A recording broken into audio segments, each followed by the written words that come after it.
Vishwara Educational Society, the parent body of SR University, is a 45-year-old conglomerate of educational institutions with more than 90,000 students and 10,000 teaching and non-teaching staff members.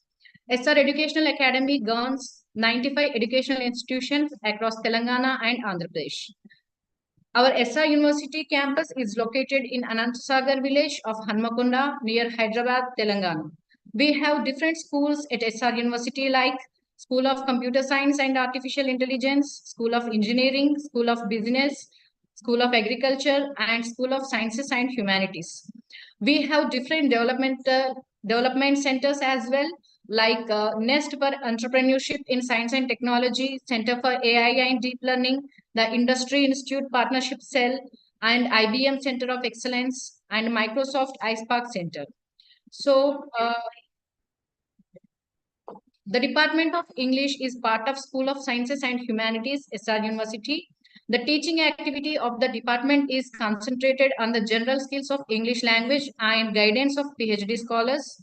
Curriculum and syllabus are designed in a way to motivate and encourage the students through methodological schemes to a high degree of proficiency and academic acquisition, as well to make them competent in language speaking to fit in the corporate language needs to get lucrative job opportunities. The department has high material and human capacities that would help out accomplishing its tasks. It includes a distinctive staff of teachers from different states of India and has a number of classrooms and smart computing laboratories that serve the process of teaching and learning of language skills. The department, in fact, always aspires and seeks to develop its entire curriculum. Workshops of this kind, like crafting knowledge related to research, serve as cornerstone for the professional development by enhancing and enriching your research skills. The concept of this workshop resonates deeply with the challenges and opportunities we face in our research. It is a concept that demands our attention, our expertise, and our collective effort to address and overcome. Throughout the duration of this workshop, I encourage you all to engage wholeheartedly to share your insights and experiences and to explore innovative solutions to the issues at your hand. I want to express my sincere gratitude to everyone who helped make this workshop a reality, including my team and participants. We would not be here today without your devotion and hard work.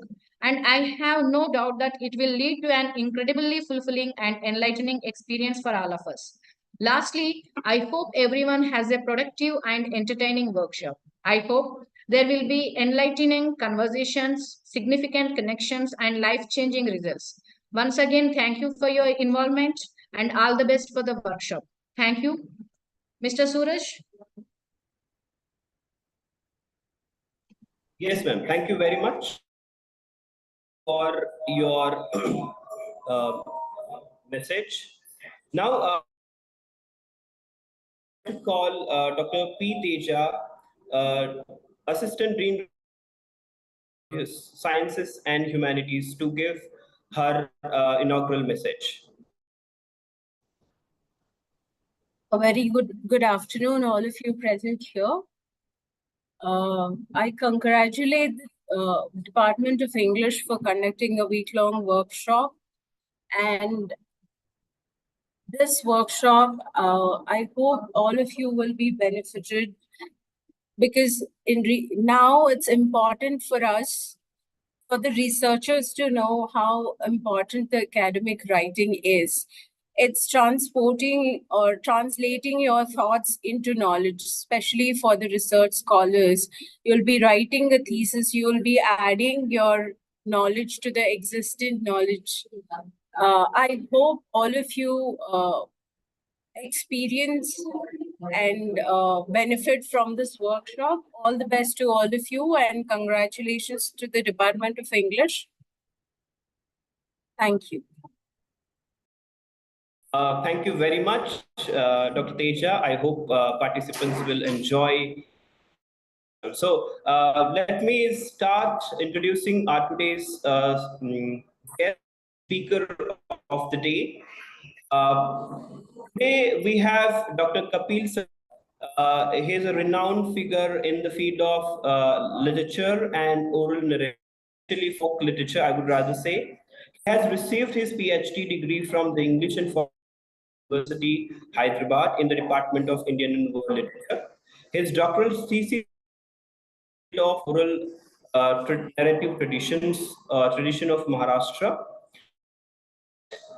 institutional doctoral research fellowship offered by Women's Development Studies, that is ICSS. As far as his publications are concerned, he has published widely in UGC peer-reviewed journals and Scopus journals as well. He has presented papers in national and international national and international forums. To mention a few, one of them was at Dublin University. He has worked. He has worked in as assistant professor at Government College of Engineering Ajmer, and right now he is working in the Department of Communication Skills and Humanities at Institute of Chemical Technology, Mumbai. Uh, I welcome you, Dr. Kapil, on this forum. I hope all the participants will definitely enjoy the scholarly discussions that will happen over a period of time. Over to you, Dr. Kapil. Thank you very much. Thank you, Dr. Suraj. First of all, I would like to thank and congratulate SR University for conducting such a insightful workshop for entire week. Right, right away starting from Vice Chancellor, then Dean of the school, Head of the department, and also three of my very good friends, Dr. Suraj Dhumal, Dr. Amit Bansode, as well as Rupesh Kumar. So with this, hello Rupesh. So yeah, I would like to share the screen.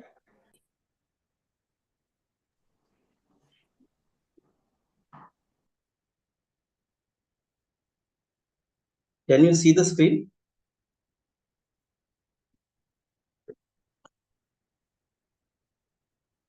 All right.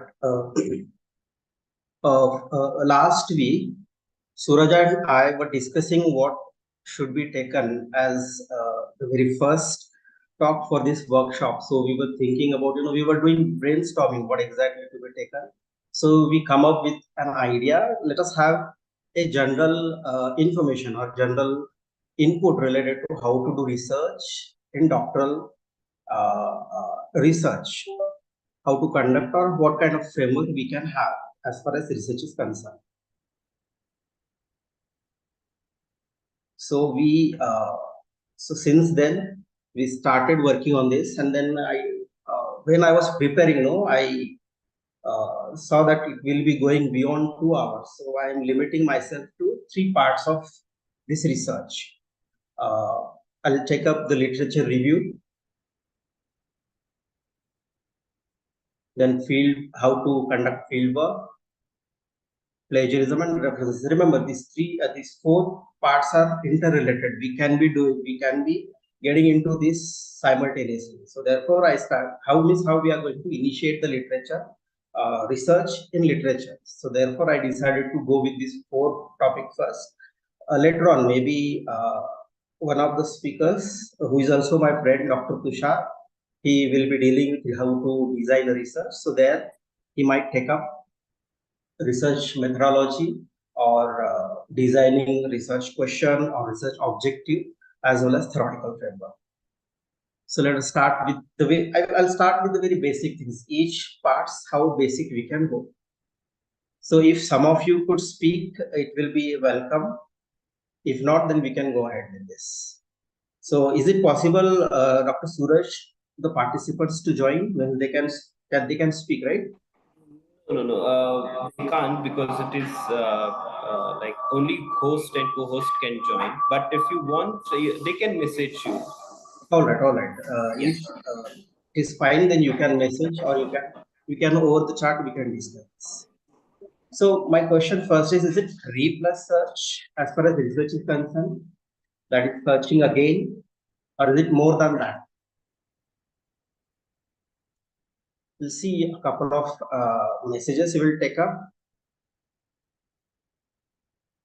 I'll wait. I will not wait more than a minute, and then you can go ahead.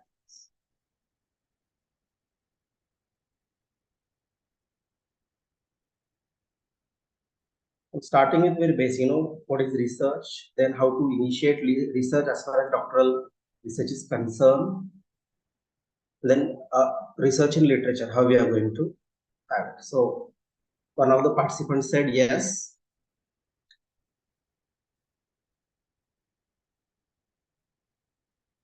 Already it is yes, as well as it is more than just searching again,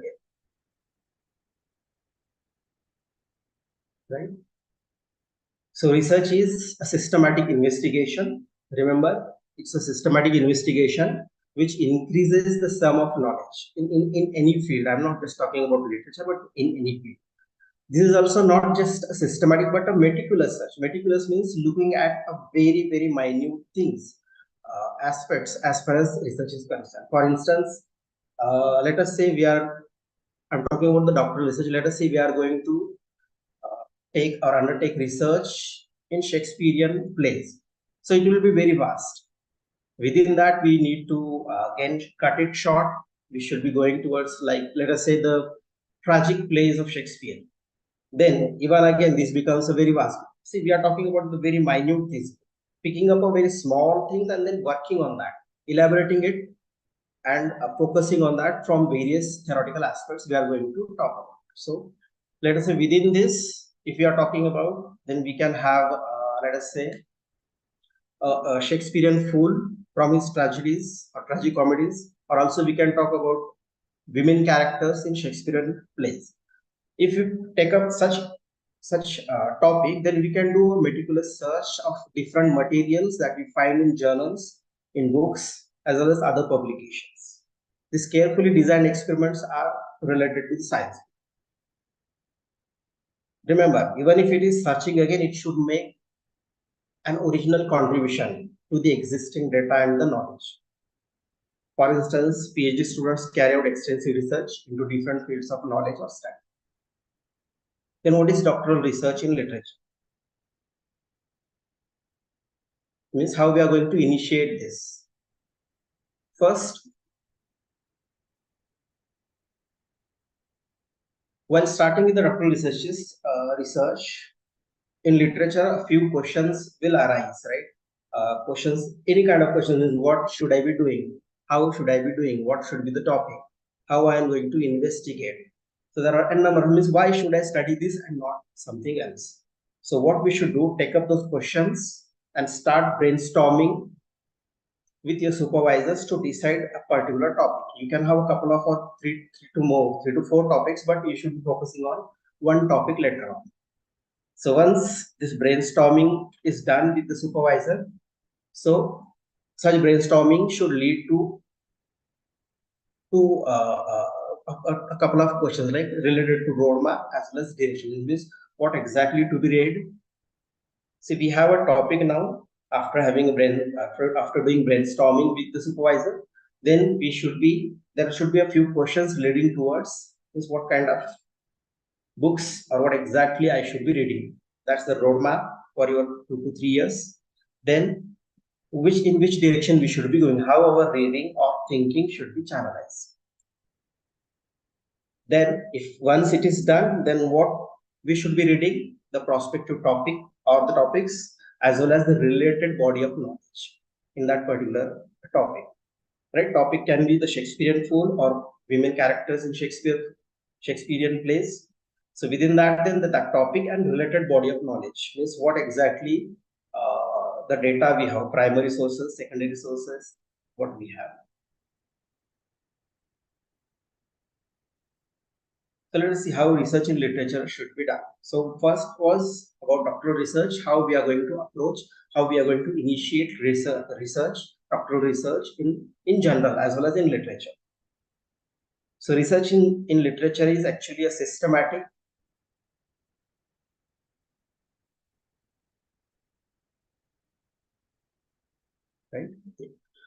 a systematic exploration of scholarly published works.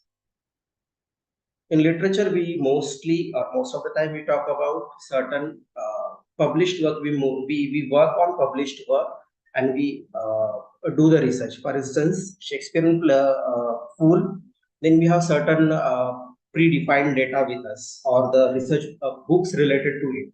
First, it is, let us say, Shakespeare's plays, then the commentary on that, and a different research done on that field. So it is basically published work. Look at the second point, that is sifting, right? It involves sifting through. What we do in sifting, we sift through different books, journals, and also other scholarly articles to identify this, what pattern exactly we have. Let's say if it is fool, what pattern, what kind of fool we have in Shakespeare's play, right? For instance, in Henry V, we have the fool who is very clever. In King Lear, we have a little bit, not exactly the clever, but the fool there is dealt in different. So what themes are surrounded around the fool is what, if there is a knowledge gap means if there is a difference between different fools that we have seen in Shakespearean plays. That should be done through sifting. Means sifting, right? Means it also includes identifying what patterns we have, then evaluating those different patterns, different themes, and then synthesizing all of them, synthesizing them together. And we also search them in different scholarly articles and books, how they have been synthesized, and how we are going to initiate that. So what research in literature does is it helps summarize and critically assess what is known about the topic, right? Identify related theories, methods, and gaps in the existing research from the foundation of further inquiry.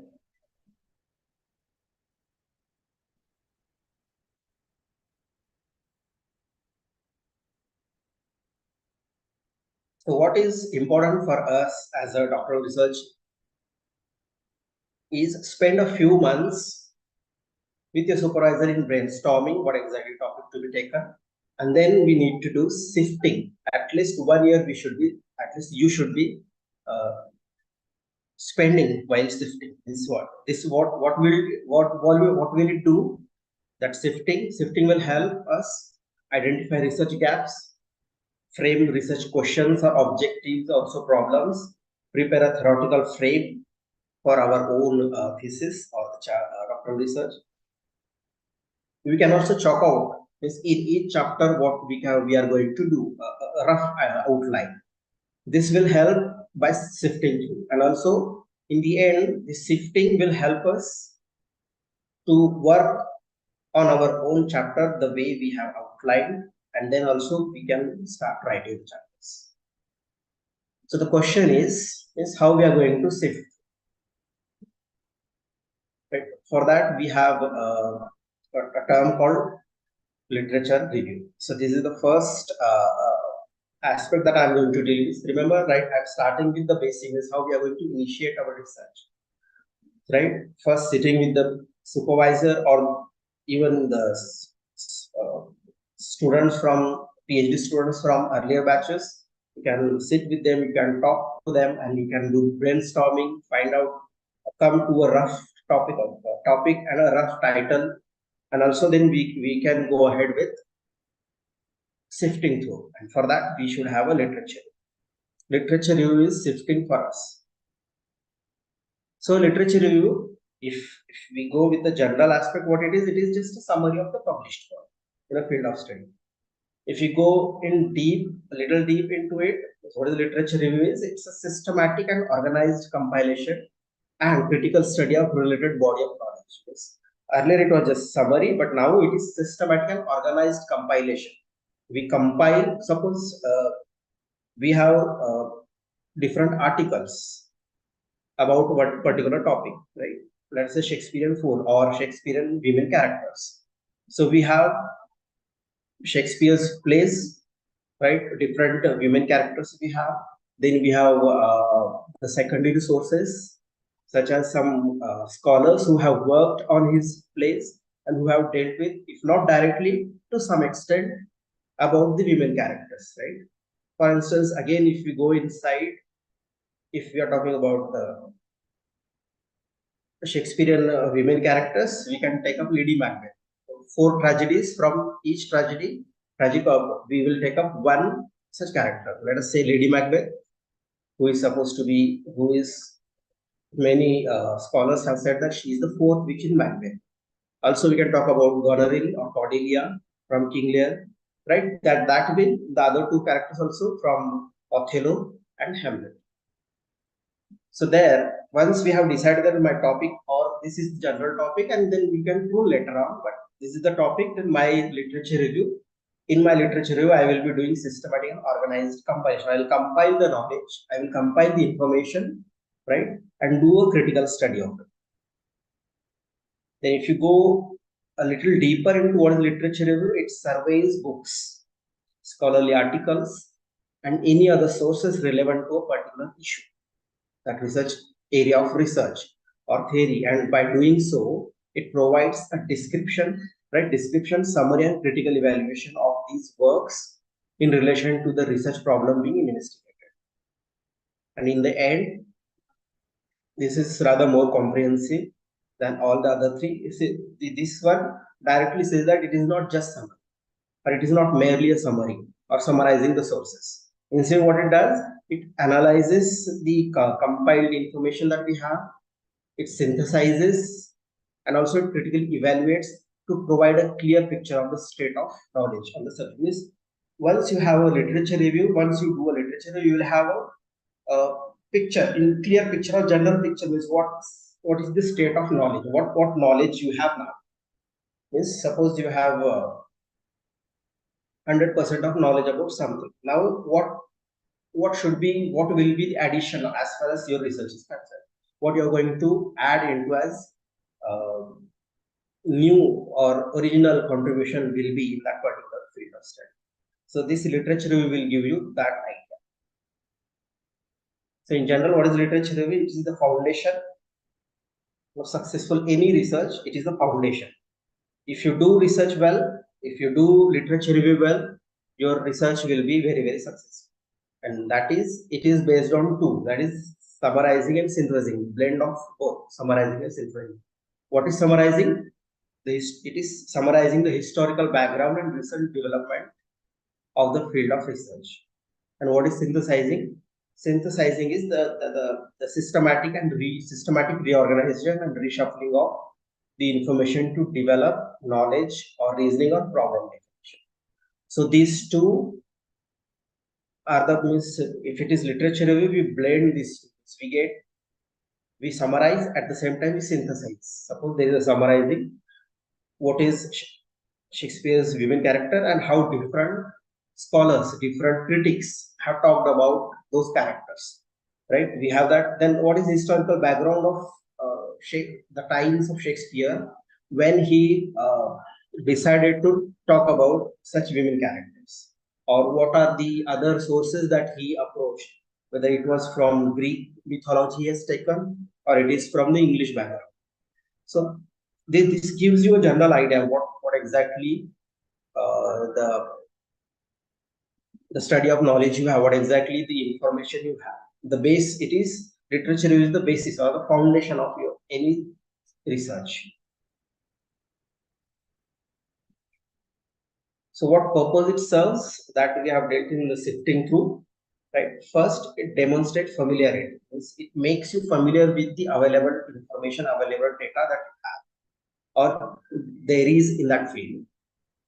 And it also helps to develop a theoretical framework, right? Means once you do the literature review, you will get with different authors, different critics, different scholars, how they have applied different theory and what kind of information they have taken. So you can take those theory as it is and you can apply, or you can modify those theoretical frameworks, or you can have a different theoretical framework in order to counter that particular scholar's theoretical framework, or that authors take on whatever topic you are going through, right? For instance, it helps you to address gaps. Gaps is what other writers have done and how you are going to see the problem in their work and how you are going to make the difference in that. Means, as it is said, if there is a research gap, if somebody's research does not fulfill something, or if there is a gap, then that's an opportunity for us to work on that field. If there's a gap, then we have opportunity to work on that. Take up that gap, form that gap as your research objective, and then work on that. And for that, you can develop a different theoretical framework. The ones that has been obsolete or that has been used by others and they are obsolete, and if we freshly apply this and this theoretical framework, we will get this and this result. So it will give you basically, it will have your position your work, right?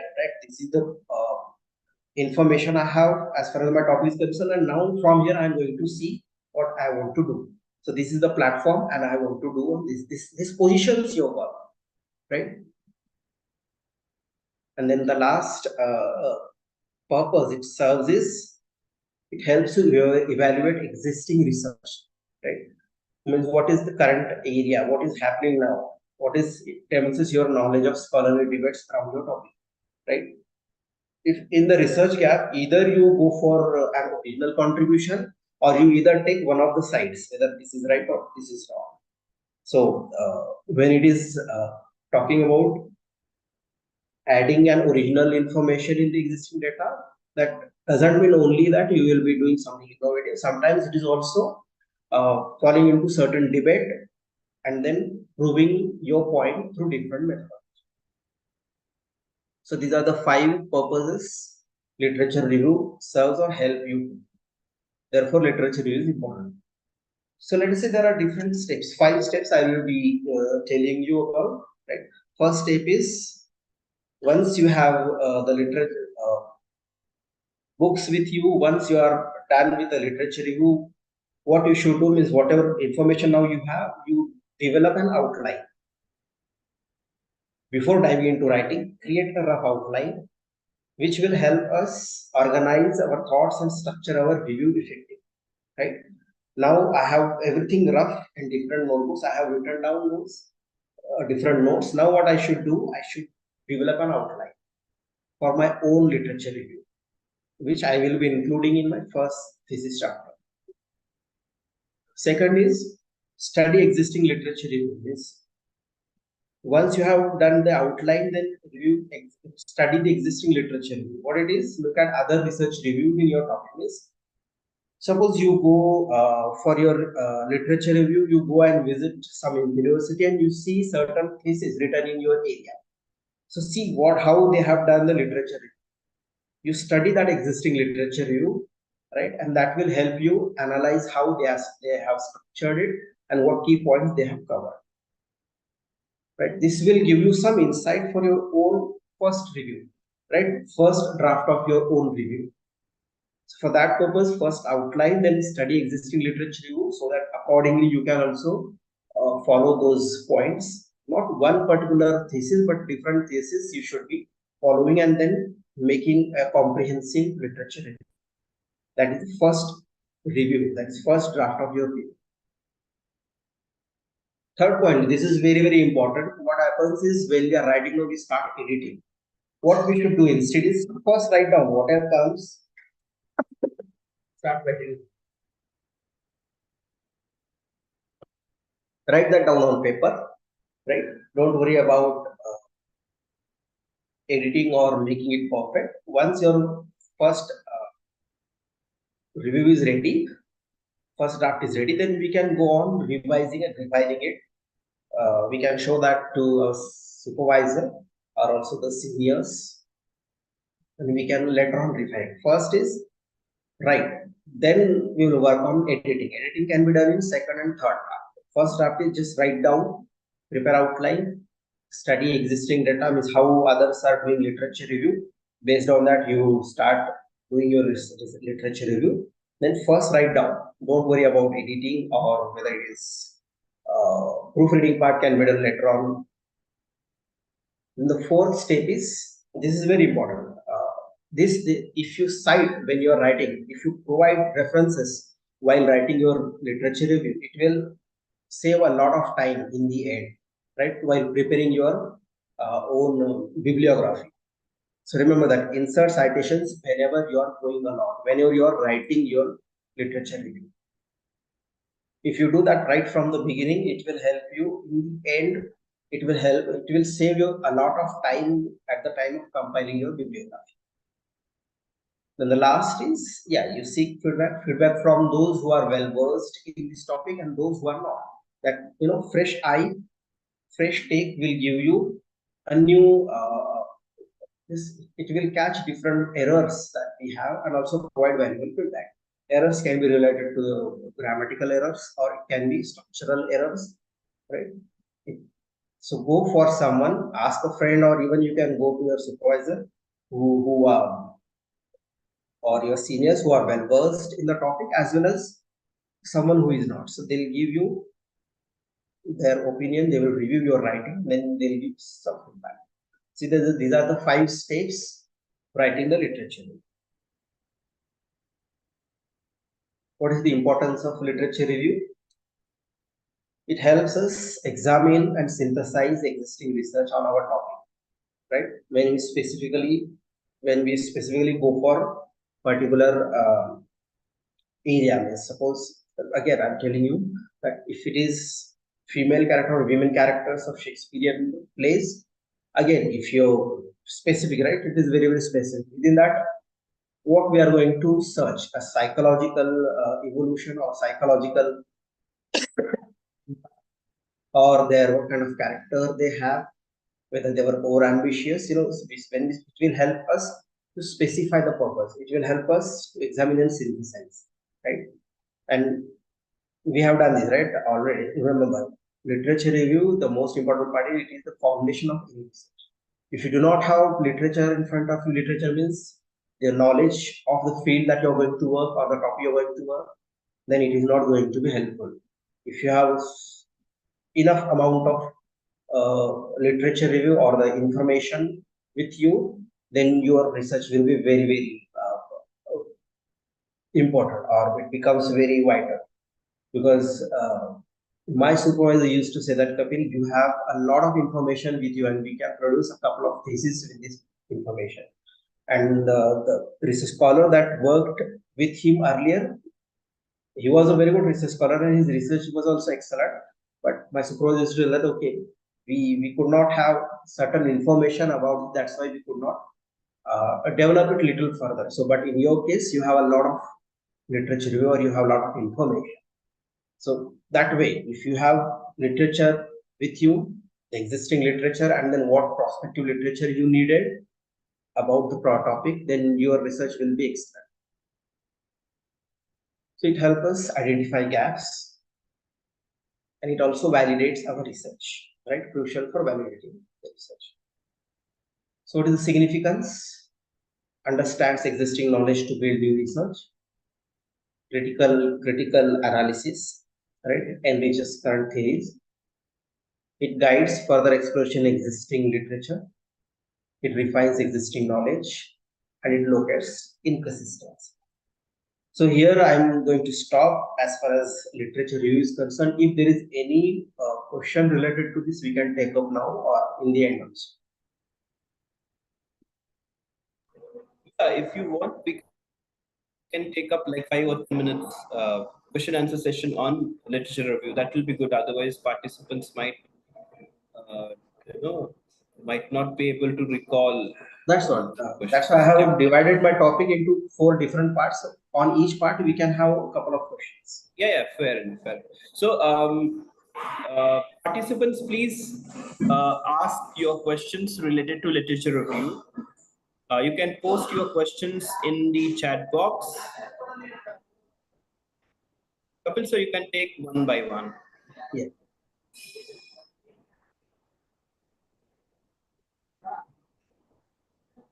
So the question is, how should we organize our literature review? Should it be thematic based or chronological based?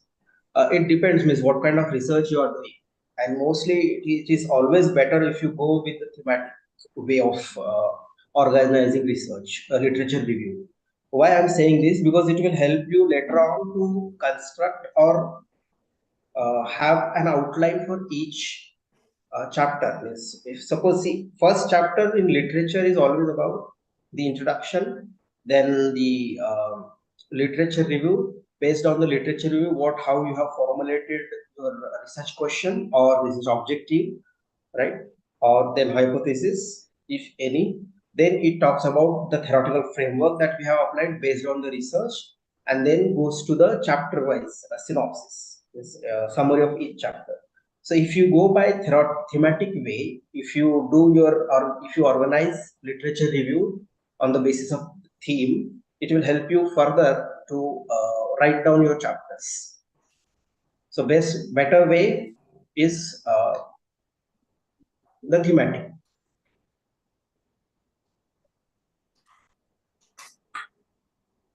We may implement our ideas in our research area which may not exist in the past. Yeah, we can do that, because when that happens, I did my PhD in oral narrative tradition, so I may not find enough data or information in that. So in that case, you can have your ideas, novel ideas, and then you need to do field work, which is the second topic that I'm going to deal with, how we are going for the field work. So that way you can do. If it is not available, then we can go. How about this chronology? Yes, Suraj. Okay, I'll take the last question, and then we'll go to the next part of this presentation. How theories are helpful to our research area. Theories are very much helpful in our research area. Again, if it is you are connecting this to the literature review, during the literature review, when we are assessing or summarizing someone else's work, not the primary data but the secondary, right? They might have applied So certain theories. Okay. How they have applied certain theories, that will help us means to build our own theoretical framework. So theories are very helpful, and if not in this topic, some other time we will deal research objectives as well as theoretical framework, and then we can go into that later on. I'm sure Dr. Tushar will be looking after this. Okay. One more question I have, like when we are talking about theoretical framework, how should we approach theoretical framework in our dissertation and also research papers? Because I feel whenever I write research papers, I often struggle with writing theoretical framework in my papers and also dissertation. So how do you guide us in that regard? So there are two ways of looking at the theories. First is uh,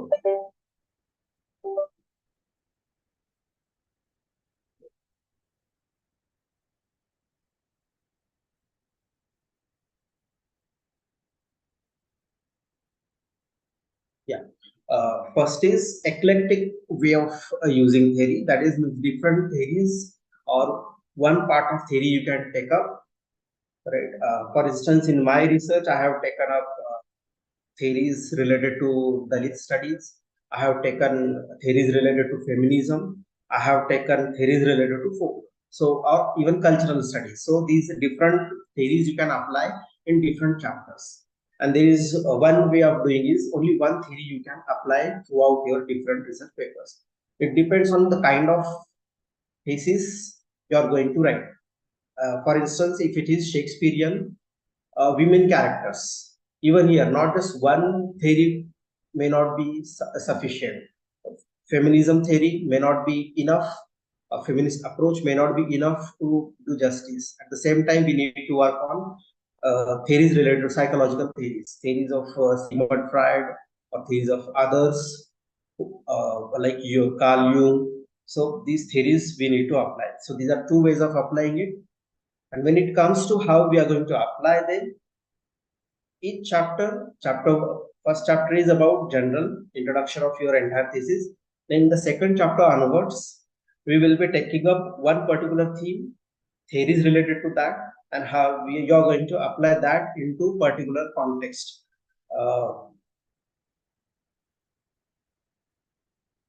For instance, the theory related to feminism theory. I have taken up theories that are dealt by Indian theorists, or more specifically, the theories of South Asian women that they have proposed things, because theories of European countries may or American countries may not be helpful for us because we are applying that here. That and similarly, theories of Indian feminism, mainstream feminism, may not be applicable to Dalit women studies work. So specifically taking up those theories and applying it. If we apply theories of Western countries, feminism, Western feminism to Indian context, then sometimes or most of the time they may not be applicable. Or let us say, if you go in very, very specifically, mainstream feminism, they specifically talk about the gender related aspect. Is how for millions of years, women have been sidelined based on the gender. But the same partially will be applicable to Dalit women. There, the caste is also necessary. The intersection of caste and gender needs to be taken up. So that way, if different chapters will be dealing with different theoretical frameworks that we are going to apply.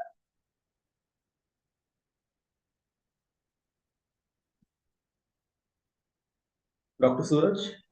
Yes, yes.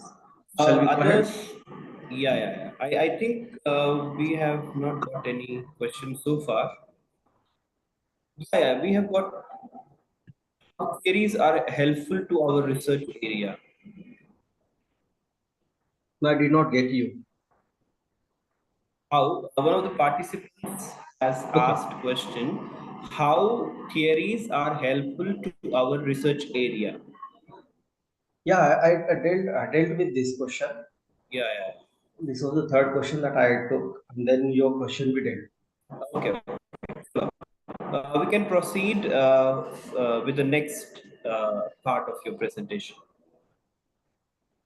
All right, the next part I'm going to take is fieldwork because it is very, very related to literature review, means how fieldwork is necessary in order to collect different information related to or knowledge related to our field or our topic. So fieldwork is actually gathering data and observing and collecting that data. And in natural environments, not sitting in a classroom or sitting in libraries or doing experiments in labs, but it is directly going into the field and collecting certain information, right? One of the questions was, if suppose there are no information related to the idea I'm going to propose, how I'm going to do the literature. In that case, we need to create our own literature through fieldwork. So these methods allows researchers to interact with and understand subjects in their natural settings, which can be particularly beneficial for studies in social sciences, ecology, anthropology, and more. Even in literature, to some extent, it will be helpful, but I'll tell you how that works. So there are different methods of fieldwork. First is direct observation, then participant observation, then we have ethnography, that is working on different kinds of people or particular how they behave, how what is their culture, how they talk. That comes under ethnography. Then we take interviews, we do case studies, then we collective discussions. We will have those collective discussions when we are observing the group. We'll take up the collective discussions. Sometimes we take up individual documents also within them. Then self-analysis as well as life histories or life stories. Then we go about the results we have got from different activities undertaken online or offline. So let us see these methods one by one. Direct observation is actually going to the field, observing what those people are doing, what the subject means our area of research. In my case, if it is oral narrative tradition. So this direct observation, participant observation, as well as interview helped me a lot. This I used to observe how they are singing, what they are singing, because that will be helpful for me. Is the pattern, the kind of pattern they are singing, the kind of themes they are incorporating during their singing, right? So their behavior, the outcome, everything will be observed during this direct method observation. The data will be collected by an observational method or subject in a natural environment. It also offers contextual data on people management, situations, interactions, and the surroundings. This method of field research is widely used in a public setting or environment, but not in a private environment, as it raises ethical dilemma. We'll talk about that ethical dilemma or what is ethical. Then participant is nothing similar, similar to direct observation, but here we become a part of that activity. We observe, we can navigate the activity. We not just become the observer, as well as we become a part of that particular uh, research or the fieldwork that we do. Again, not in a classroom, but in a natural environment. So wherever they are, we go there and we take we do the fieldwork. We take the information. Ethnography, right? It is studying social interactions with cultures in depth, right? Means what culture they have, how social perspectives, their social settings. It is about entire community that we will be observing. If a researcher would like to understand how a tribe lives, for instance, their life, how they operate, we may choose to observe them or live among them and silently observe their day-to-day life. This I did when I was collecting the oral songs, oral narratives. I worked on oral narrative editions of grind mills. Grind mills early in the morning, women used to grind in order to feed their family members. So while doing so, they used to sing, grinding as well as singing. So this ethnographic has been helpful for me to. I used to observe is not just one women, but they used to sing in the community. 4 to 5 women used to sing, and then we can observe how they are singing, what kind of the attire they have, how they boast themselves while singing, means how they present themselves while singing. Right, I have taken the songs I have collected from different categories of women, women of upper caste, women of lower caste, Dalit women, how they sing, what kind of, how I can observe them, what cultural baggage they have, all the categories of women, what kind of cultural baggage they have. So I used to observe this. So if you do field work, if you are going to do research in oral narrative traditions, this ethnography, direct methods, as well as this interview will help you. Right? There are close-ended questions that are asked directly to the research subject. Right? These interviews could either be informal or conversational, semi-structured, standardized, or open-ended, or even this can be mix of all. So what I did, when I was doing research, when I went for the field work, I interviewed a couple of women. So what they said is today's generation, they do not know the ancient or the age-old baggage that we have, the cultural or the mythological. So through these songs, we try to pass on the information or the Pothi Puran to the next generation, mythological characters, Ram, Sita, or the incidences related to them. So this interview also helped me a lot. At the same time, when I was interviewing, I saw that this grinding and singing is not in vogue now, is not in practice now. So when they were singing, some of the women,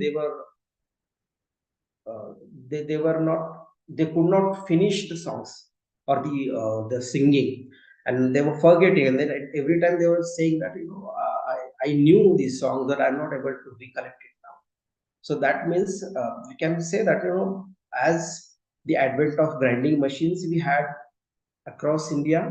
Because of that also, and also their migration to urban cities, they have stopped grinding. Because of that, they have stopped singing. Now they are not able to recollect. So this way, if you ask right, or if you get the information, say this kind of, so these interviews will help you. You prepare a questionnaire, you go or talk to your supervisor, the advisory committee, even the seniors, and then you can prepare certain questionnaire. This helped to collect related data to me a lot. Then case study, it is done on a particular event or individual situation, and it is said that this may look difficult to operate, but this is one of the easiest or the simplest one of conducting research, as it involves a deep dive and thorough understanding of the data collection methods and inferring the information from, right? Working on individual or working on particular event and doing the research. Then other methods we have collecting collective discussions in a group of those women. When they discuss, we can take the notes while it is happening. Even we can say within the group, we can take certain personal document, also personal information, we can journal it, we can note that down. It is also self-analysis and taking the results from activities. And also another point here is the life stories or life histories or like her stories. I have taken that into my research. Her stories of different women, how they talk about this. Most of the time, this is the term, but most of the time we see history is written from a man's point of view. But through these oral narrative traditions, I could see that history or her stories have also been noted down. But the only thing is that we could not journal it, we could not bring that into public domain. So different methods will help you to do fieldwork. The approaches and methods used in field research for social scientists conducting field research may interview or observe people in their natural environment to learn their language, folklore, and social structure. So let us see how we can do. We can collect data, qualitative data and quantitative data. There are only two kinds of. Qualitative means it is descriptive and used to capture the rich, complex nature of human behavior and experiences. It is also expressed in words, whereas quantitative is about quantifying or talking about the numbers. In qualitative, it talks about different concepts, how we are going to understand that, thoughts, experiences, and common methods are collecting quantitative data are interviews, observation, maybe direct or participant observation, and collecting it. And in quantitative, it expressed in numbers, right, graphs, and used to test or confirm theories and assumptions. Most of the time in literature, we do not go for the quantitative type of data collection. It is usually qualitative data collection. Therefore, I will not talk about the sampling because most of the time it will not be helpful for us, for the literature students, but just I'll read and just go ahead with this. Sampling means selecting the group that will actually collect data from in our research, the process of choosing a group of people to participate in research, right? For instance, sampling is I'm going to collect data, and let us say I have gone to a village and I have 100 women that I'm going to interview and take their information, take their personal information on that, and from there I will that's the sampling. Means 100, there are 100, from 100, let us say within that we have different categories.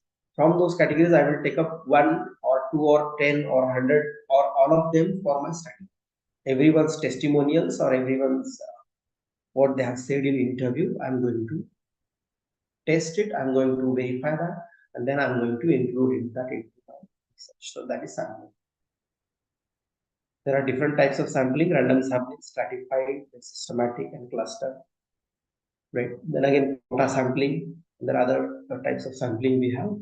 Random sampling is simply from, we have 100 women, let us say, selecting one randomly and then seeing how our the intention or the objectives of conducting field work or objective of conducting interview was helpful or not. We are going to test that. Random, and then stratified is certain homogeneous group, as I said, uh, women of upper caste, women of lower caste, and then Dalit women, different categories we have, homogeneous categories.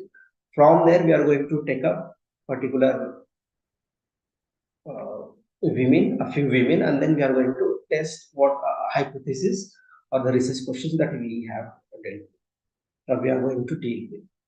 Similarly, the systematic as well as cluster.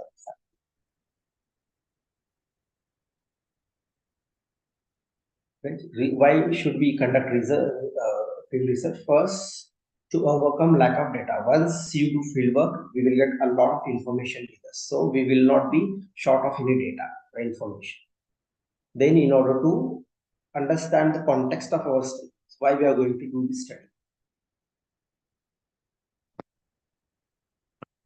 Then the quality of data also will also be increased, and then collecting the supporting data.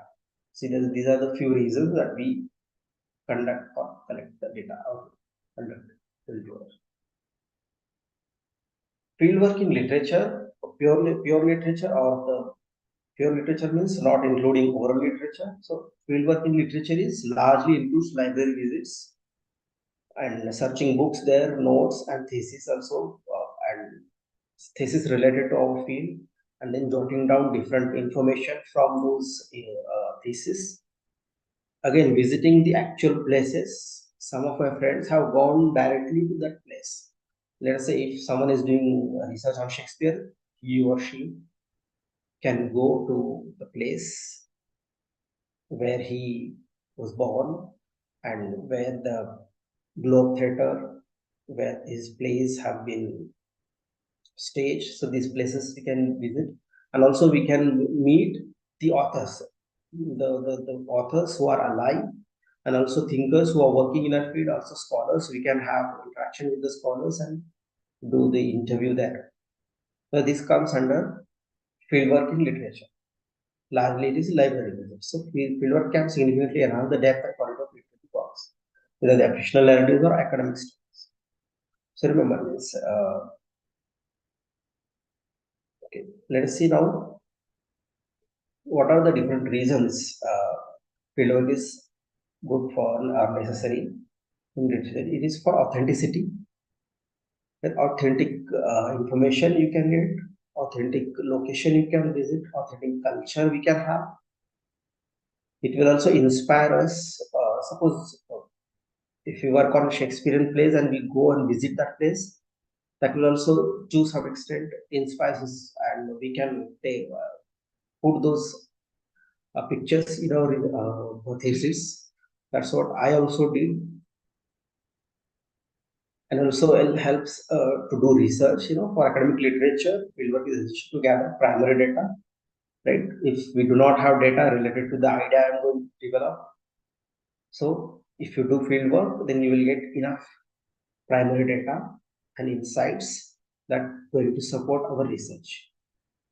And again, contextualizing, when you actually see, right, what are the cultural realities we have, what kind of, right, for instance, Shakespearean women characters, is what cultural realities, what societal, what kind of society was there, what social setup they had, what kind of, those kinds of information will be helpful when we actually go visit and meet the people, do the visit libraries and do the research, take the information.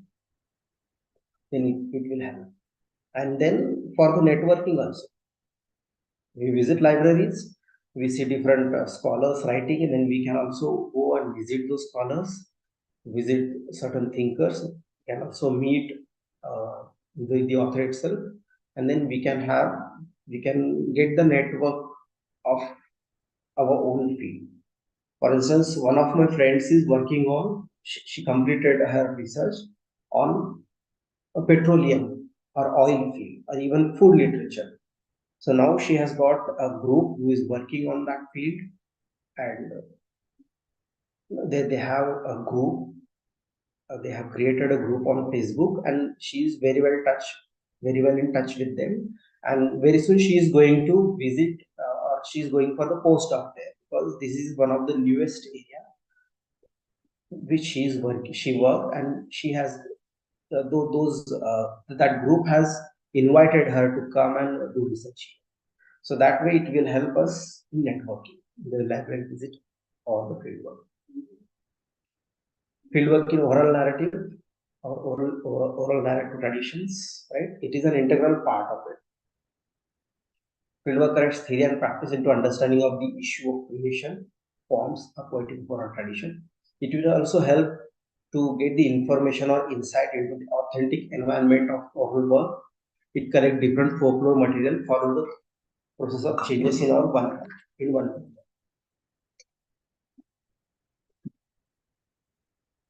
See, what I mean by this is, over the period of time, what changes we have seen as far as oral narrative is concerned, right? As I told you, my work was on grinding and singing. While grinding, women used to sing. Now, how that emerged, how that activity emerged, how that developed through, and what is the status of it now. So during the field work, I came to know, I understood that very much phenomena. For instance, there are certain traces of it, traces of grinding and singing in the 5th century, and then more information is available right from the 11th century to the Bhakti tradition. Then in today, what is happening? It is on the verge of disappearing. So this is the how it changed from this to that. How from beginning, what is the status of that particular research, particular oral narrative? We can get this information through fieldwork in oral narrative. Right, the focus will be on understanding the folklore process as an art communication whose main feature is an event in context. The aim of the subject is to motivate and enable students to perform fieldwork in oral literature, apply methodology and specific techniques. So remember, methodology, my supervisor and I worked on this, and we have come out with two very innovative methodologies. One is mythologizing, the other one is demythologizing. So if you work on this, and when you see the pattern, what kind of pattern the existing knowledge has, based on that you can invent, or you can modify the existing methodology, or you can use the methodology or theoretical framework that is available. Right, the two methodologies I told you, mythologizing and demythologizing. Demythologizing is actually the contemporizing the mythical characters, the mythology in today's life. For that, I can give you one instance that while collecting OVAB, the women were telling what they were telling about how some monkeys in their farm, the farm where they work, that farm, it's not their own, but they go there and work there. How one day that few monkeys, they came there and they ate certain food there, fruit there, mango fruit. So when that owner has come, so that owner was asking these women, it's not a monkey, but you did that. So how they contemporize the mythical character, how they express how they outlet their feeling related to it, or their thoughts about it, that they took that incident of Hanumana going to Lanka in Ashokavan and asking Sita that I am hungry and I would like to eat fruit. Can I do that? So they connected this with that in order to explain this point to their owner of the field. So that is demythologizing, how they have taken this, how they have started to this demythologizing was also helpful to see means how to speak that cannot be spoken in general at the public place or in front of others. So they wrapped their themes through through demythologizing they spoke on that. So different methodologies will also be applicable while doing fieldwork. You will come across these things. You will also see specific techniques if we can apply, we can develop on our own. During the in folk literature or oral narratives also we need to analyze and evaluate the connector material and skills of textual representation of public presentations. Right, what are the essential parts? So these are the essential parts of doing field work in oral narration, right? Monologue, find out what are the monologues are there. If there is any dialogue between two women or that woman is speaking, or if there is a group discussion in the group while singing, I did that. And also audiovisual presentation. We also need to choose right kind of equipment for recording voices and pictures, taking pictures, even the location of fieldwork and at what time we need to go there in order to get the information. In my case, it is early in the morning. I should go and see whether they are singing or not. Or on my special request, when I went a little later, little late, they also perform the oral narrative tradition, singing and grinding. So these are the different things we should be keeping in mind. Right. I'll focus on this ethics or etiquettes. Remember, while doing fieldwork, these ethics or etiquettes are very, very important. So what ethical concerns we have? It is actually addressing the ethical concerns in fieldwork is essential to maintain the integrity of our research and protect the rights and well-being of the participants. So there are a few important points we should keep in mind.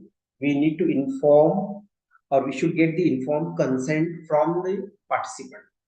Right? When we are collecting the data, we should tell them that why you are going to do this fieldwork, why you are going to collect certain things, and you should inform them that what are the potential risks it has. Then you should be very, very careful about confidentiality. If suppose someone is not interested to disclose their name, then you should be very, very clear about it. And in future, you should be working on how we should be keeping the confidentiality of their identity. It should be confidential. Cultural sensitivity. Suppose you're working on certain dance form of a particular tribe, then you should be very, very you should respect their customs, respect their beliefs, and you should not be disrespectful about, or you should be very, very sensitive about the cultural norms or values they have. And it should be non-malefic when you are doing your research. Avoid causing harm to the participants, right? Then harm can be of any kind, physical, psychological, or social. Then it should be of some benefit to the participants in any form, right? It should be in some way you should give back to their society, give back to the participant in any format, maybe in the form of your own thesis, maybe in the form of some depends, monetary help or something else. That's up to you and your supervisor, means how you're going to deal with this. And also if they ask, sometimes they don't ask, but if they do, then how you're going to deal with it. So in some format, in some form, it should be beneficial to the participants.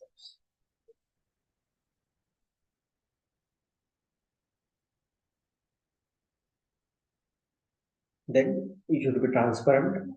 Whatever you're doing as far as fieldwork is concerned, they should know what you're doing, right? You should not deceive them or you should not hide any information from them.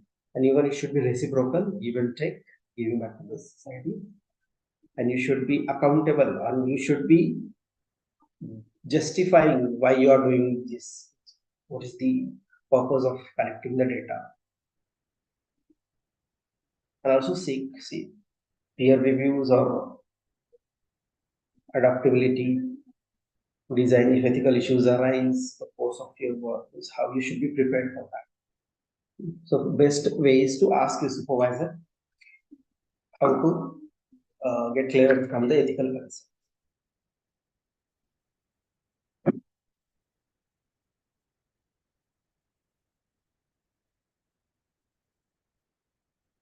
Remember, ethical consideration should be an ongoing process.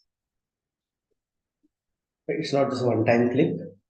Detailed guidance refer to the discipline-specific code of conduct, as well as sharing lessons learned from fieldwork in professional publications can also contribute.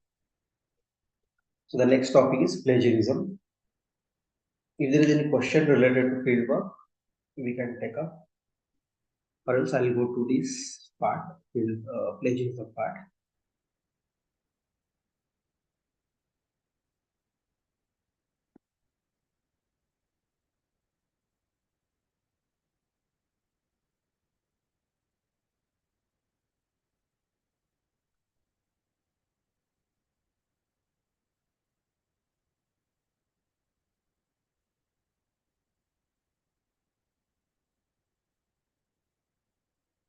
All right, I'll go to the plagiarism part because we not have much time. So tell me, what is plagiarism? Have you heard this word, plagiarism?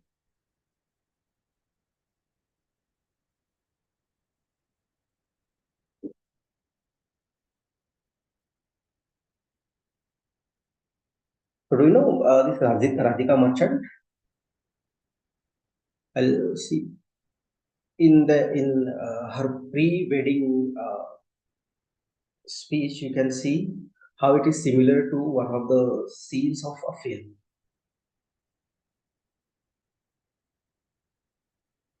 I'm sure it will be audible to you. If not, let me know.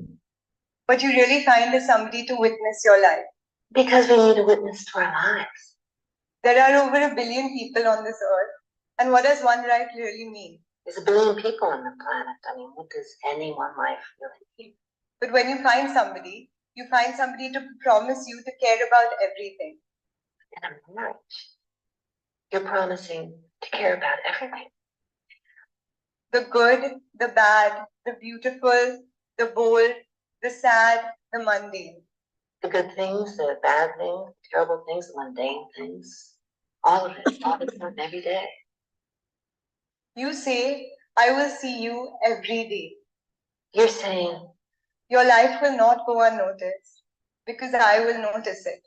Your life will not go unnoticed. I will notice it. Your life will not go unwitnessed because I will witness it. Your life will not go unwitnessed because I will be your witness. So this can be a case of plagiarism, because even in the end she did not cite the source, or she did not in the beginning did not give disclaimer that I am taking this speech from XYZ scene or movie. So this is a clear case of plagiarism. But what is plagiarism in that? Is an academic theft, whether it is intentionally or unintentionally done. Plagiarism occurs when someone uses other person's language. When we use their language, means verbatim the same word as it is, or their ideas, or any other type of text material, figure and graph which do not belong to the common original knowledge without its acknowledgement. Suppose you are taking anything, we need to acknowledge. According to Merriam-Webster dictionary, plagiarism means they have given 4 different meaning of plagiarism. First is to steal and pass off the ideas or words of someone else as one's own, or to use someone else's production without crediting the source, or it is to commit literary theft or to present as new and original an idea or product derived from an existing source. Then what is to be done? Let us not take or reproduce any theory or idea or any other study material of another person without acknowledging. That's what whenever you are going through or whenever you are writing your literature review, cite at the same time. Just give reference to from where you have taken that particular information. Right? And if you forget, that is unintentional. If you do it deliberately without not giving the not acknowledging whose words are they, then that is intentional plagiarism.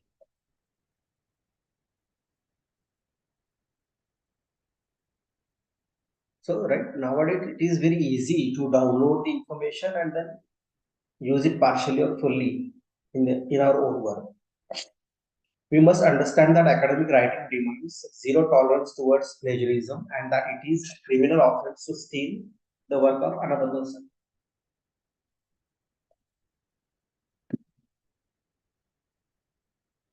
There are two consequences, right? If you are a student, your PhD registration will be cancelled, and overall it depends on how seriously you have committed this offense. So be careful when you are plagiarizing the things, when you are copying from someone and not giving credit to that person's work. Then what we should do? Let us see a few questions. Is plagiarism right or wrong? As we cannot participate or as we cannot speak to these questions, I'll give you the answers directly. Can we copy from internet? No, because we cannot copy anything from internet, no matter whether it belongs to a book, journal, or a web source. All we need to do is when we are copying, we need to give due credit to the source from where we have taken. How to cite? Sometimes how to cite when there is no name of anyone. It may happen that there is no name of anyone. There must be something which can be cited. We might have taken it from a web source, or at least we can cite that in reference. Somewhere you might have seen that particular information, cite that particular place. Maybe newspaper, maybe some website, right? You need to cite it, right? It's very uncertain that two or more persons get the same idea, right? What happens? Both get the same idea. It generally does not happen. But if it happens, then what we should do, we should see what are the differences between these and then focus on that. Right? We should discuss how both the ideas are little different, in what context, and where they are different. How to do citation? It's a matter of common knowledge, and if we are dealing with subject specific common knowledge, we should have little background. Right? How to cite secondary sources? If you find something written in textbook by citing some other such references, this is called secondary sources. In such a case, we can cite both the references. Right? There are four kinds of plagiarism. First is direct plagiarism, word to word, ditto copy. So that becomes direct plagiarism. Then we have mosaic plagiarism, where we copy phrases from someone else's work. Right? And we without using quotation marks. Third one is self-plagiarism. What is self-plagiarism? Suppose you have written a research a chapter, research article, and you published. If you do that with other participants, when you are citing that in your thesis, you need to take the permission from other co-authors, if there is any. If it is solely you are the main author or you are the only author, then fine. If there are other authors too, then you should be informing them that you are going to use that in your thesis. Then that does not become self-learning. And the last one is accidental research, that is unintentionally that happens, right? While doing literature review, right? We just neglect to cite the sources or misquote their sources. So this is also plagiarism. So how we are going to avoid it? Simply by being honest. Give the credit and be honest. Give credit, cite, acknowledge the source, and ask for permission if necessary. Respect intellectual property right and other people's ideas in academic exchanges. So there are different strategies to avoid plagiarism. Right? You should refer to the journals that have good indexing like Scopus or GCCare. Be careful about predatory journals, right? They contain a lot of plagiarized material, and referring to those articles will be another plagiarism. So go for original sources. Predatory journals means they claim themselves as Scopus index journals, but they are actually not. If you go and see whether they are actually in the list, you will see that they are not. They are either cloned journals or predatory journals. So keep record of each sources. Remember during literature review, right? we often forget to note down the sources. So develop that habit of note taking, right? Noting down, and it will help you in the end. Bibliographic information it gives you, right? And arrange or organize the literature for future reference. See, it is not just related to your thesis, but even in future you can work on those literature survey that you did, and you can produce or you can write research articles later on. So how to avoid text plagiarism? There are three ways. First is direct quotation. If there is any quote, you directly quote that with double inverted commas and give credit to the writer. We can also paraphrase, that is writing in a different tone, that is restatement, but still we need to give credit to the actual writer. The third way is summarizing, and third is the best way to avoid plagiarism, but even here we need to give the credit to the author. Let us see first how avoid direct plagiarism, the direct quotation, right? We can quote directly by providing references. Direct quote also involve verbatim copy. It is always better to paraphrase. Remember, avoid direct quotation and do paraphrasing. Even better, go for summarizing. But give credit. If you don't want to quote the entire paragraph, but you want to give certain lines of those paragraphs, then you should use ellipses, three dots, right? Indicate the omission of words. In a sentence you want to omit certain words, then give ellipses. And if you want to do certain addition, like your own word, then in square bracket you should write the missing words from that particular text. Then the second way is paraphrasing, that is restatement of what you are writing. Right? It is not just changing a few words of the original sentence, but right, quotation is citation is important. Right? Reframing. We need to reframe the sentences. It's not just changing the few words. Okay? Instead, what we should do is not change the words, use different forms of words, change the voice or perspective, use synonyms, modify the order and structure of sentences. These are the ways we can paraphrase the actual work of it. So do not look at the original content while writing a paraphrase. Just see once and then start thinking about it and then paraphrase. The last way is, the third way is summarizing, and which is the best. We should apply this every time. Reducing the source to its main context, to the main point. This avoids overuse of direct quotations, paraphrasing last sections of the original text. Right? Focus will be on understanding and presenting in our own words. But we still need to acknowledge the source of the information. Let us see the comparison here. See how we should give direct quotation, double inverted comma, then writing the name. Anything that won't sell, I don't want to invent. Its sale is proof of utility and utility is success. This is the statement by Thomas Edison. So we have put that into double inverted commas, and then in the end we have given his name. That is, we have cited the source. We have given credit to the author. Paraphrasing is, remember, the same information but in our own words, but still we are giving the we are citing or giving the credit to the writer. Edison said that he does not want to invent a thing which doesn't sell, because sale is the proof of utility and success. Even better than both these way, the third, that is summarize, just in one word, one sentence. The successful research must be the need-based one. Edison. Right? These are the three ways we can add particular source, particular quotation in our own thesis.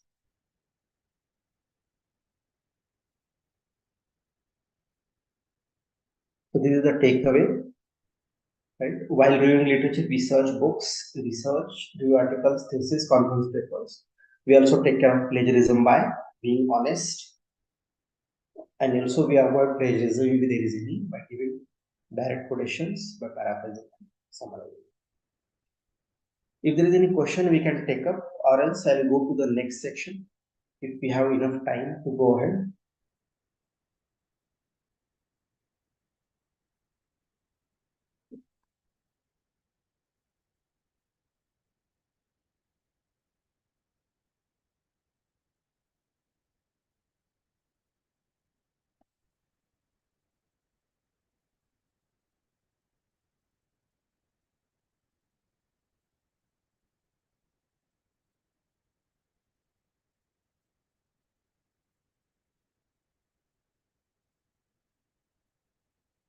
Okay, I do not see the questions here. I'll go ahead to the next point or the next.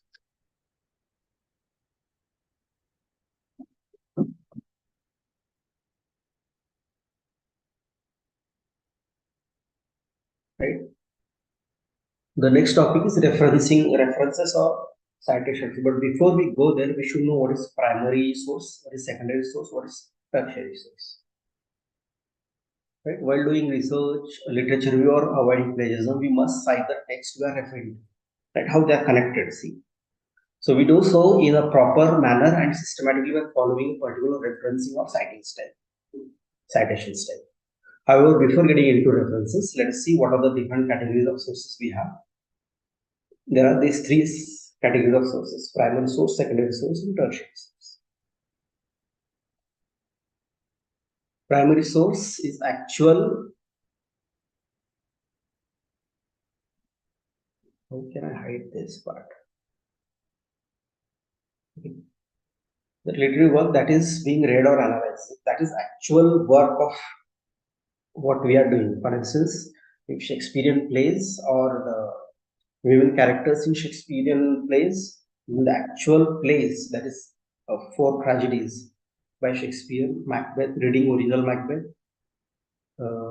Hamlet, King Lear, and Othello becomes your primary source. This refers to the novel, right? Novel, short story, or plays, poems, or other literary pieces being studied. They should always be cited in the paper, but do not count as secondary sources. Primary sources are original materials that provide direct evidence or first-hand testimony about an event, object, person, or work of art. Like, for example, historical documents, literary text, artwork, experiment, survey results that we go ahead, or the interviews we collect, or the data that I have collected during my field work, that becomes my primary source. The songs that I have collected, recorded, that becomes my primary source.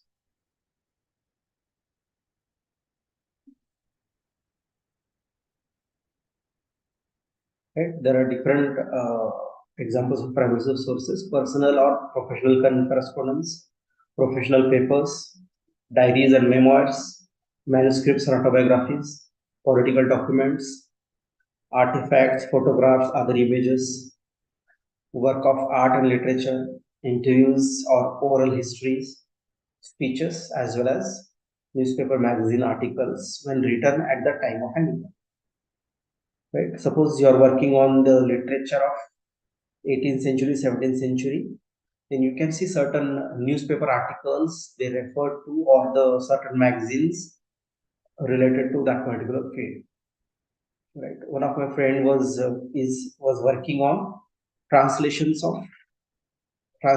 at the time of 18th century of Maharashtra. So there he took different magazines of different great personalities of, let us say, Kesari or Prabuddha Bharat or Bahishkrut Bharat, those magazines or those newspapers. He collected original data from, he went to visit certain historical places or galleries or historical museums, and he collected actual data and he then cited in his thesis. So that becomes a primary source. Secondary sources, the commentary on the primary source. Most English professors will be looking for literary criticism in the required sources sections. So literary criticism, this is not, as the name implies, merely individual criticizing works of literature. Rather, literary criticism is article. Remember, when you are referring to certain articles, books or book chapters in which scholars in the field argue their own analysis of thesis about a primary source or source that is secondary source. Review papers becomes a secondary source. What it does is, what secondary source does to find out what is exactly secondary source is any interpretation of particular work. Interpretation of Othello is secondary source. If somebody analyzes in his or her paper of about Shakespeare's play, then that becomes secondary source. If somebody summarizes information from primary source, from the Shakespeare's play, then that becomes secondary source. They provide second-hand information and often offer scholarly analysis or commentary about the primary source. Right? For example, certain articles, textbooks, biographies. Remember, not autobiographies but biographies, and also reviews. Tertiary, then edited books, news, blogs, other web sources, literature reviews, developing tertiary sources with the help of primary. What our literature review becomes the tertiary source because we have developed this on the basis of primary and secondary sources. Certain examples of tertiary sources are dictionaries, encyclopedias, databases, and bibliographies.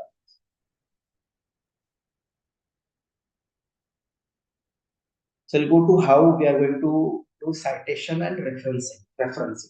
Different styles we have. What is the referencing style? We'll see. Two things. First, I'm not talking about now that at the end of your thesis, what citation to be done or references to be done. Let us see in the in-text citation how we are going to, within our thesis, how we are going to cite certain sources. Right? A citation identifies the original source for an idea, information, or image that is referred to in our work. It acknowledges the work of others, plays an important role in scholarly article writing. For example, see, this is quotation. Right? Ritzer, 2003 means this is the writer and he has written this in 2003. But noted that despite growing numbers of overweight Americans, many healthcare providers still remain either in ignorance or outright denial about the health danger to the poor and the young. Page number 5. So this is the way you can cite this in your research, in your thesis as well as research paper. Other ways you can see here is how they have, you can see this. This is the McDuffel, who is the writer, and there are 8 albums. There are more than 2 writers. In 2002, they have written their work, and the page number is 646, which this author is referring here, which the researcher is referring here. So, what is his comment on this? Is what the McDuffel has said. Short-term studies of Hollister have shown slightly more dramatic results. Researchers at the National Institute of Child Health and Human Development tested 20 adolescents aged 12 to 16 over a 3-month period and found that combined with behavioral therapy produced an average weight loss of 4.4 kg or 9.7 pounds. So this is the information they have included in their thesis and they have taken it from McDuffel. So his work they have mentioned here, and for that purpose, see, this is paraphrasing. They have done paraphrasing or they have done the summarizing and they have given citation to it. So this is in-text citation. Within your thesis, in each chapter, if you cite something, you should give citation this way. So there are different ways which referencing style we follow. Based on that, our in-text citation varies. Yes, citing that particular work varies. So best practices in citations are: take clear and accurate notes about where you found specific ideas, which book, which page number, in which year. Write down the complete citation information for each book, article, use as you go along. use quotation marks when directly stating another person's words, right? Remember direct quotation, use quotation marks. If you're paraphrasing or summarizing, no need to give quotation marks, but in bracket we need to acknowledge their words. Always credit original scholars, authors for their information and ideas. So that was about in-text citations. And how I'll tell you about references now, and then we'll see how in-text citation is done and how we can give reference to that in-text citation in our bibliography, in our references. Right? References provides detailed information about the sources, enables the readers to locate the original work, plays a vital role in academic integrity. Right? For example, so see, I have taken this picture from this source. See, I have given this source. So this is the source from where on 12 March 2024, I have taken this picture, this information from this site.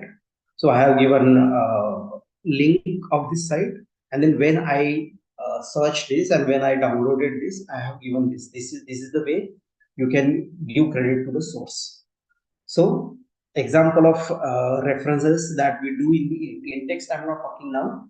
Now I'm talking about how in the end we give references. At the center, we write work cited, right? Centered, not bold, begins in new page. Then we have this,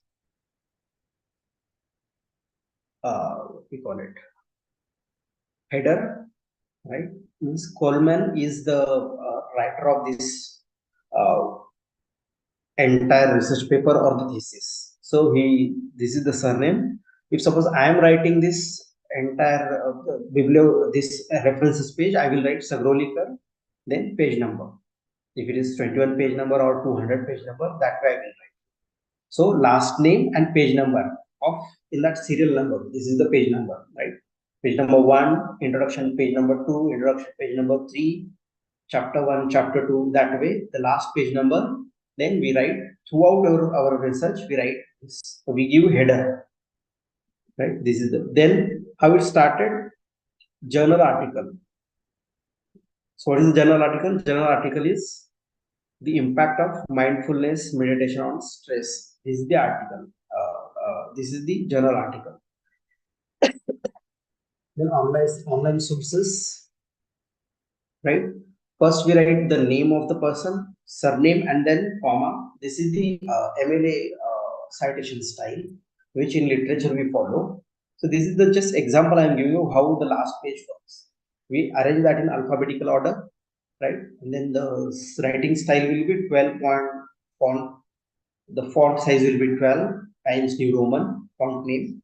Then the margin will be giving 1 inch on all the sides, top, bottom, left and right side, and it will be double spaced, right? If we are going, if general article is to be written, we write in this format, right? Surname, comma, name, then into double inverted comma, the particular article, full stop, then journal name in italicized, then again we write volume, in which volume, and then issue number, then in which year that has been published, page number, from this to that. Online sources, this way we follow. Book, we write in this way. See, these are the topics that will need entire sessions, right? References, literature, or pages. I'm just covering the general overall things. Maybe some other time we will take up each point and we can have a deliberations on that. We can have a special talk on that, because I cannot take up everything in just a couple of hours. So I'm giving you just a general idea about how work references can be written. And see, in-text citation and references. You can see the first one is, this one is in-text citation. That is, sustainability is not only an issue of environmental science but also of economics. So this is the summarizing of what Gaudi has written. Where has it written? In this book, in this not book but article, journal article, right? John Gowdy has written it, where it has he written? In avoiding self-organized extension towards toward a co-evolutionary economics of sustainability. This is the article that we have cited in our text, and 29 is the page number. And if you want to refer that where exactly that is, then you can go to references. In the reference, we will write everything related to that particular, not just Gowdy 29, but we are going to give entire reference to that. Means who is Gowdy? He is John Gowdy. Then what is his title paper or the research article? It is Avoiding Self-Organized Extinction. Where we can find that? We can find that in the journal, International Journal of Sustainable Development and World Ecology, volume number 14, issue number 1. And when was it written? 2007. So his entire research paper is between page number 27 to 36. But this reference I have given in my text is on, we can find on page number 20. So this is how citation and references can be done. So what are the best practices in referencing? We have seen the best practices in citation. Then best practices in referencing are include all necessary information about the source. Follow the specific guideline of the chosen citation style. Citation styles, there are 4 citation styles. So we let's say MLA, APA, then IEEE. Such reference styles are there, but in literature we follow MLA style. In social science, either APA style. Mostly it is APA style. American Psychological Association. Right? So these are the elements of references. What you should keep in mind when you are jotting down, when you do not know which style of citation you are going to use, when you are not good at MLA citation, at least you should, at some point, in some notebook, you should write down this.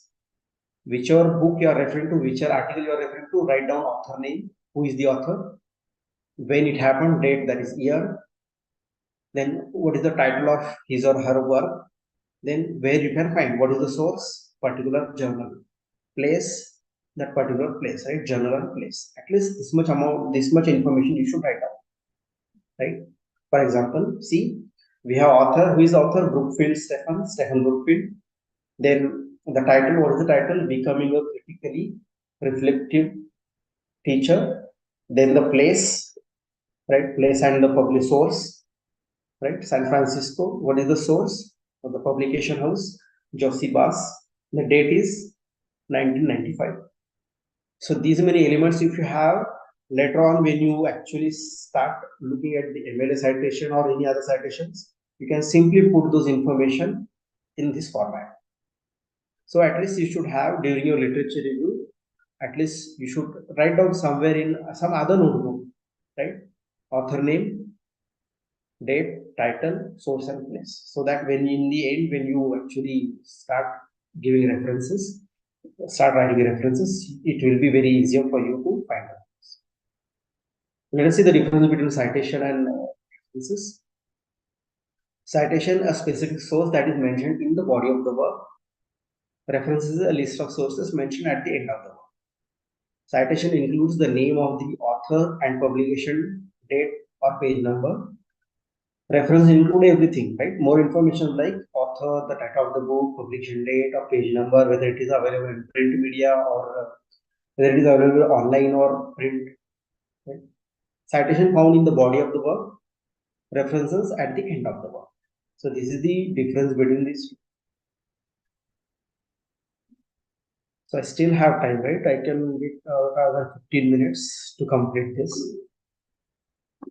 Right, Suraj? Yeah, I have 10 to 15 minutes. Let's see.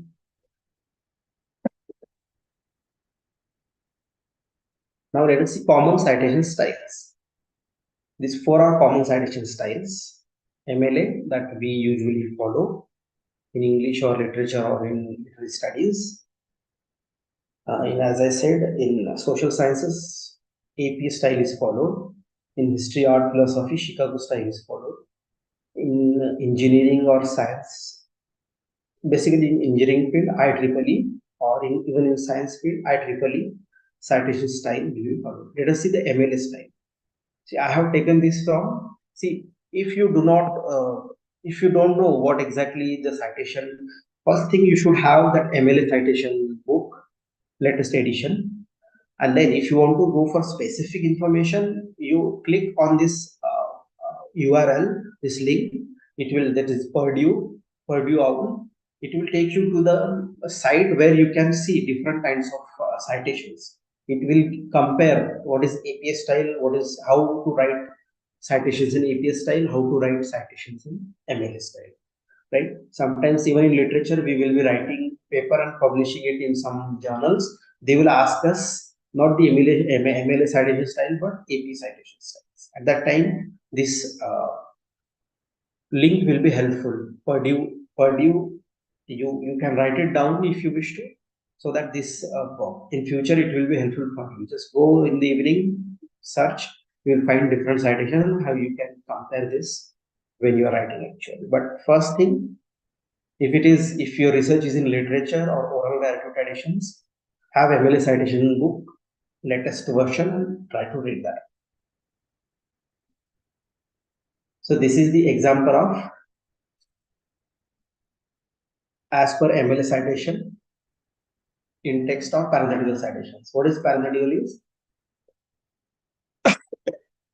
Within the text, citations are done when referring to another work. Within your text, I am saying within our chapters, within our thesis, right? In paragraph, whether we are writing, when it is for in-text citations. Right? Inserting a quotation from another source, either we summarize, either we directly quote or summarize or paraphrase. If it is direct quotation, see here how it has given. Wordsworth stated that romantic poetry was marked by A, then double inverted comma, spontaneous overflow, powerful feeling, double inverted comma closed, then page number 263. Right, this is in-text citation. That can be referred to in the references. In the end, we can see what in which textbook, in which book he has said this, and then you can go to that text and go directly on the page number 263 and see. Right, this is the direct quotation. Right, another way is, see, earlier the name of the writer has already taken earlier, right? If we don't do that, and if we directly go for the quotation, then we have to write Wordsworth, comma, or Wordsworth, then space, then page number. Sometimes the citation style may ask you to write down the year also. So it can be, it may go that way, Wordsworth, comma, the year 1990, 1970 or 1870, whichever year belongs to, then comma, P, then page number 2260. That also can be done. But this is the direct quotation, and how summarizing or paraphrasing can be done as per MLA format. Johnson and Smith highlight the importance of environmental conversation efforts, page number 79. That is in-text citation of summarizing or paraphrasing. Another way is the name has been removed, right there. Then here, the workplace necessitates strong interpersonal communication skills as emphasized by Keith and Jones, page number 32 or 35. This is the format of writing in-text citation as per MLA format. Let us see as per MLA format how references can be done. Example of references, which I have already discussed this. Right? If it is journal article, we write it this way. The name is Sarah Davis, so the surname will come first, then comma, the name of the author, full stop. Then if it is journal article, then the journal article will be the article title will be written in double inverted comma, then full stop. Then the journal name will be written in italicized, then put comma, then talk about volume number, issue number, year of publication, and then page number. If it is online source, this is the way we follow. If it is book, then it is very easy. Richard Johnson, if the name of the writer is Richard Johnson, write Johnson first, then comma, then Richard, that is surname, and then name, full stop. Then they write, earlier we used to write this title, book title should be written in italicized, book title should be italicized, journal articles should be kept in double inverted comma, Even poetry should be written in double inverted comma, right? That way.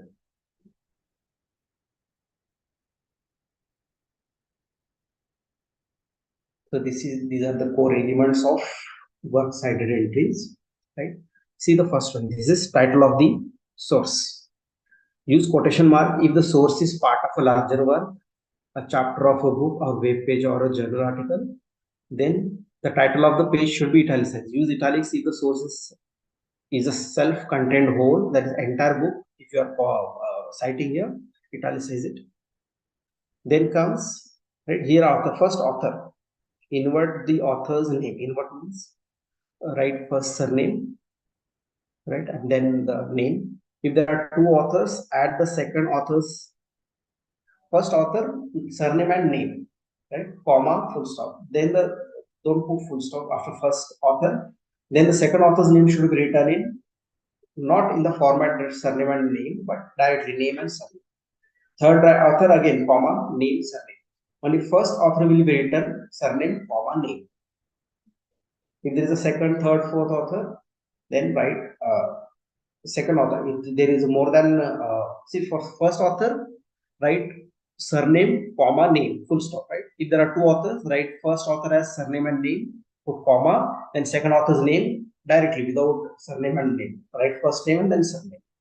If it is more than two, then write first author's surname, comma, name, then comma, et al. Et al means others, writers. This is the source we talk. Then actual title, how we write the title. The container is the large work that the source appears. That is, it is always italicized. Means whether you have taken that source, that article from a book, then you italicize that book, right? Then the other contributors, if there are any, you talk about their names, right? Translate, if it is translated or edited by, that comes, that we should write at the fourth place. Then version means if there are different editions or more than that, edition 1, edition 2, right? If you go through Ambedkar's speeches and writings, you have different volumes and different editions of it. So which edition you are referring to, you should be very careful. The number is actually the volume number and issue number. Which issue, right? We talked about volume 12, issue number 1, 2, C, right? That way. Then write about the publisher. This is the format I'm talking about, but for that you should basic information you should have about the writer, who is the author, the place, the work, the source. So these are the few names, few information we should have. So let's go to the next point. Right. So this is the example of in-text citation, original text, and how we are going to. If it is original text, the universe is full of magical things, patiently waiting for our wits to grow sharper. Written by Edwin Philpotts on page number 85. So this is the original text. The block quote can be written in this way, right? Do not enclose. When suppose block quote means suppose you are taking the entire paragraph. Then if it is more than 3 lines, right?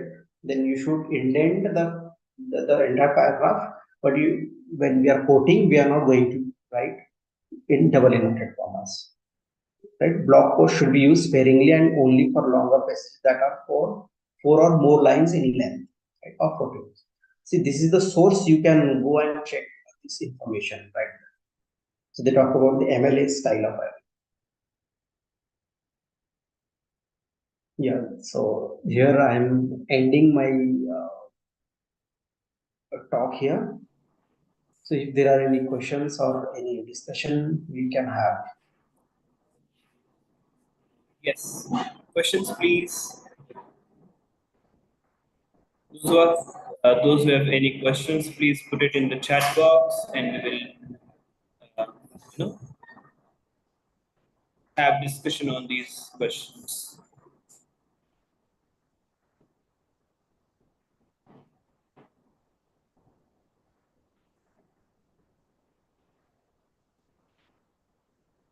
So I will put this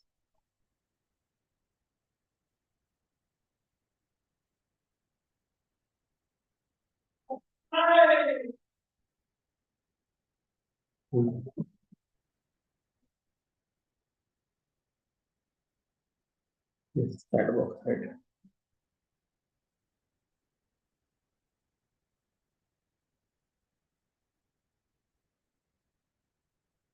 So I have put this link here.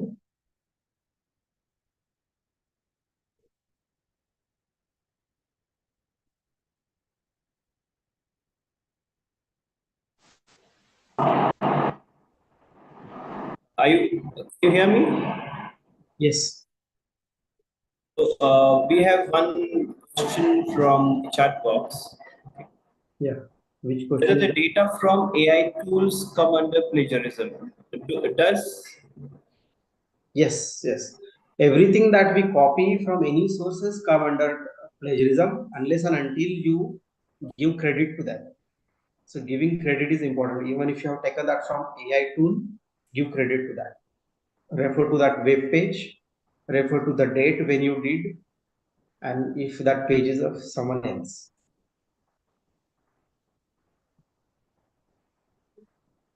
So I have copied this link. So if whoever is interested, Purdue link, they can. I will paste another link so that this source will also be helpful.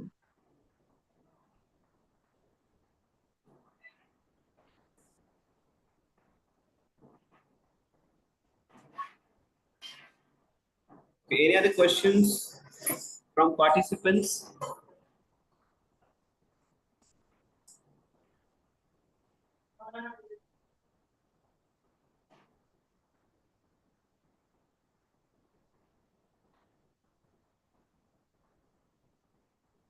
Yes.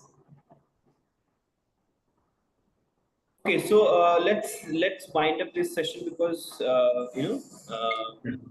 we also have to whatever questions you have, you can also ask them in the WhatsApp group. Okay, we have one more. We'll take one more question and we'll stop here. What if we read on AI and rephrase it? Will that be counted as a plagiarism? See, rephrasing or paraphrasing, they are more or less same.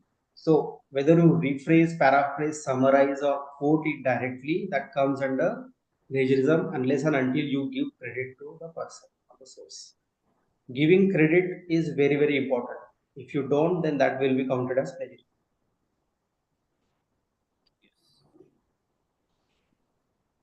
Okay, so thank you everyone. Please put your questions in the WhatsApp group. Where you can think, reflect, and think about the questions that you would like to address. We will take these questions to Kapil sir, and maybe Kapil sir might respond to you either personally or we will revert on his behalf. So let me come to the conclusion of the first day international 1 week workshop. To conclude, I feel this is a journey which we have embarked, today, and we should keep our spirit of inquiry, spirit of collaboration in mind, and attend this whole week workshop. The reason being saying this is because information is available in abundance manner, in abundance. But however, it requires a skill for every researcher, every scholar, and every research person who is interested in doing research and reading research. So we're trying to make an attempt to reach out to you to enhance your skills through this workshop. So the first day has come to an end, and I would like to thank first our speaker of the day for giving us a very detailed description of what and how to do research in literature and social studies in general. So I'm really thankful, and I expressed my great thanks from on behalf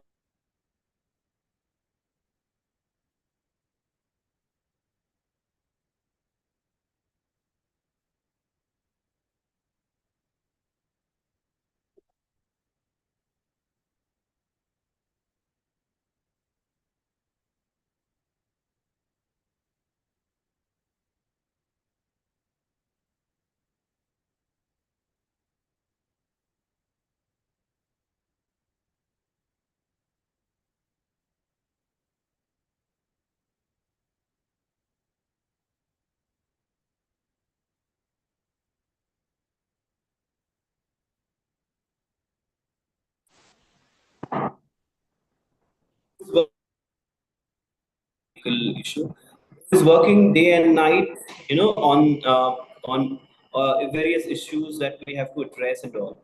So thank you everyone for listening to the session. The next session will begin tomorrow at 1 o'clock. We request you to join by 12:45. We shall make an attempt to open the Zoom link for all the participants by 12:45. I request all the participants to fill in the feedback form given in the chat box. Those who will not fill in the feedback form will not receive the participation certificates. One more thing I would like to repeat here: you are requested to attend all the sessions. If you have any technical glitch or technical problems, we will take care of that. But you should be there throughout the session. Your participation is very important.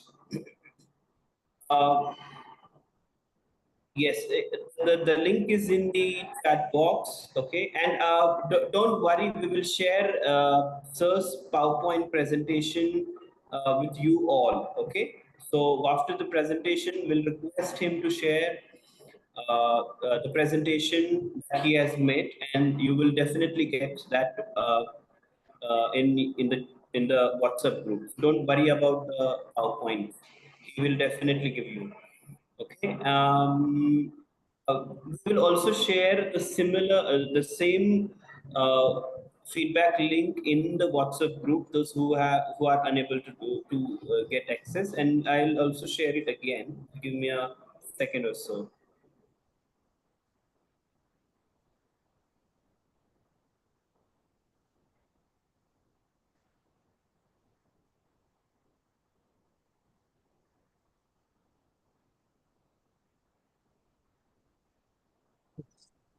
Can I leave, Suraj? Yeah. Yes, thank you very much, Dr. Kapil, for your most descriptive session. We are very thankful to you. Thank you. Thank you. Thank you. Remaining participants, please fill in the feedback link. If you have any doubts, you can ask in the chat box or in the WhatsApp group.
Those who are done can leave the session. Yeah.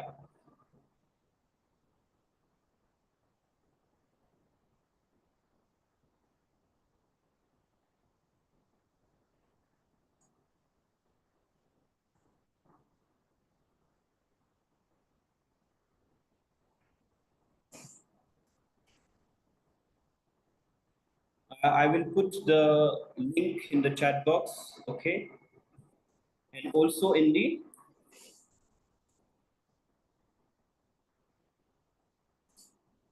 in the WhatsApp.